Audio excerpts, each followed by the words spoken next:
Saudara-saudara, seluruh rakyat Indonesia yang saya cintai dan banggakan. Pada hari ini seluruh rakyat Indonesia telah berpartisipasi memberikan suaranya pada pilkada. Pilkada cermin peradaban bangsa. Dalam pilkada ini saya selalu menyerukan bahwa suara rakyat adalah suara Tuhan. Vox Populi, Vox Dei.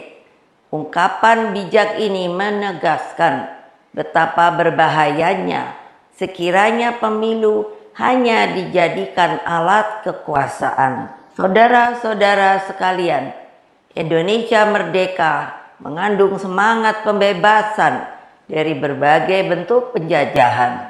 Dengan merdeka, rakyat Indonesia memiliki kedaulatan untuk berserikat, berkumpul, dan menyampaikan pendapatnya secara bebas sesuai hati nuraninya. Amanat inilah yang saya jalankan pada saat Pilpres 2004 yang dikenal sebagai pemilu yang paling demokratis tanpa campur tangan kekuasaan. Pada tahun 2004, selaku Presiden Republik Indonesia, saya menyelenggarakan pemilu secara langsung yang pertama. Dalam pemilu itu rakyat sungguh berdaulat. Lalu, mengapa kedaulatan rakyat itu kini dimanipulasi hanya karena kekuasaan? Saya sangat khawatir bahwa hal ini akan terus berjalan di kemudian hari. Oleh karena itu, saya bertanya, di manakah sebenarnya hak dan keadilan dan kedaulatan seluruh rakyat Indonesia yang saya cintai? Saudara-saudara sekalian, demokrasi kini terancam mati akibat kekuatan yang menghalalkan segala cara. Kekuatan ini mampu menggunakan sumber daya dan alat-alat negara. Hal ini nampak di beberapa wilayah yang saya amati terus-menerus seperti Banten, Jawa Tengah, Jawa Timur, Sumatera Utara, hingga Sulawesi Utara, dan berbagai provinsi lainnya. Di Jawa Tengah misalnya, saya mendapatkan laporan betapa masifnya penggunaan pejabat kepala daerah hingga mutasi aparatur kepolisian demi tujuan politik elektoral.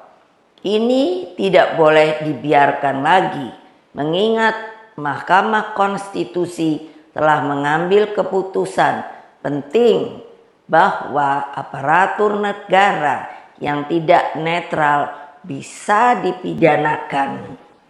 Saudara-saudara sekalian, saya mengenal Jawa Tengah dengan baik. Saya terpilih sebagai anggota DPR RI 3 kali. Jawa Tengah bukan hanya kandang banteng, namun menjadi tempat persemaian gagasan nasionalisme dan patriotisme. Saya melihat energi pergerakan rakyat, simpatisan, dan kader yang militan, dan seharusnya tidak akan terkalahkan jika pilkada dilakukan secara fair, jujur, dan berkeadilan. Namun dalam situasi ketika segala sesuatu bisa dimobilisasi oleh kekuasaan, maka yang terjadi adalah pembungkaman. Apa yang terjadi saat ini sudah di luar batas-batas kepatutan etika, moral, dan hati nurani.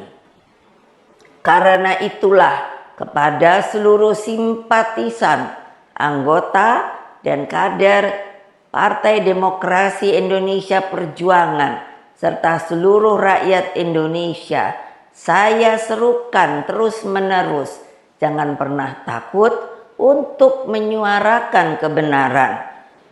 PDI Perjuangan tidak akan pernah lelah berjuang bagi keadilan dan melawan berbagai bentuk intimidasi kekuasaan. Ingat bahwa pilkada seharusnya mencerminkan peningkatan peradaban. Etika, moral, hati nurani harus jelas tergambarkan. Saudara-saudara sekalian, terus jaga semangat perjuangan. Kita tidak pernah menyerah. Kita terus melakukan perlawanan secara terukur dalam koridor hukum.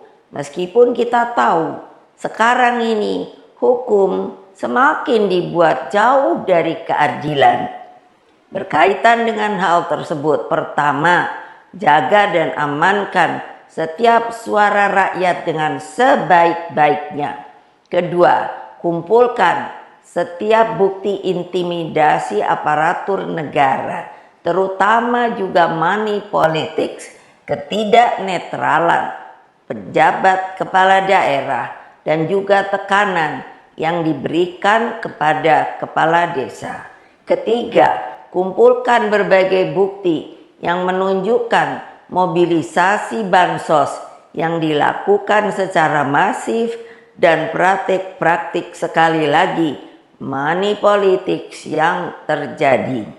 Keempat, kumpulkan berbagai fakta penghadangan seperti yang terjadi di daerah Banten yang menyebabkan ketidakadilan.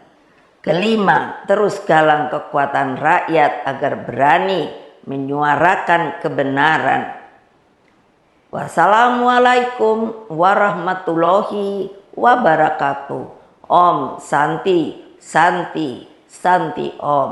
Rahayu. Merdeka, merdeka, merdeka.